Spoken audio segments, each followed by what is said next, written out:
Камчыбек Ташиев андан ары сапарын Ноокат районундагы Кыргыз Ата айыл аймагындагы Каракой эс алуу жайында улантты. Ал жердеги эс алуучулар менен жолугуп суроолоруна жооп берди. Аталган аймак алдыда толугу менен кайра оңдоп түзүүдөн өтүп, мамлекеттин өзгөчө көзөмөлүнө алынарын белгиледи. Ne meseleler var ekan bu yerde? Yolunda Tamam, Desaltarınız yaxshimi? Yaxshi, tanıdım. Ben tanıdım. Tanıdım. Geliniz Zeynep. Geliniz. Esanaman geldim. İşinizge iyi. Yaxshısınarmı? Cemaldasınarmı? Kuda şükür. İnanmasdan. Bu yer hava salkın eken ha? Calavat'ta ısıp büyük gittiğinden geldik de. Calavatlar köpüle diken özü bir yak ha? Calavat'ta geldik. Yaxşı rahmat. Şu jakты көрүп келейин деп келдим. Көп угабыз анан кийин şu jakты көрүp şu jakты мына жолдорун карап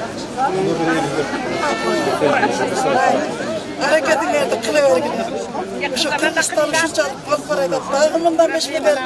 Önüp duruvergin. Yaxşı rahmat.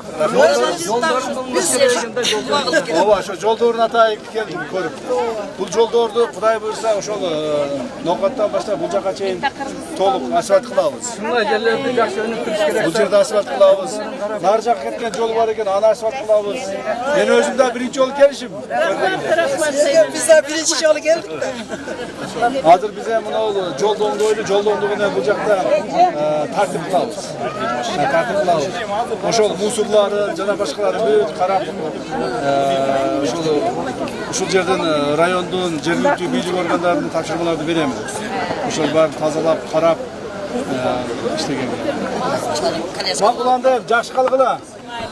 Men dagı keldim ertegen menен ketip şerde bolam. Kechgacha şerde bolam. Ertegen men uçup ketem kayra. Bu yerde жолдорго суу себиш керек экен да, опчо чаңып кетти да жолдор келет. Жолду асфальт кылабыз. Ошону көргөнү келдим ата. Рахмат. Билесиз го мен келген жер тартип болот.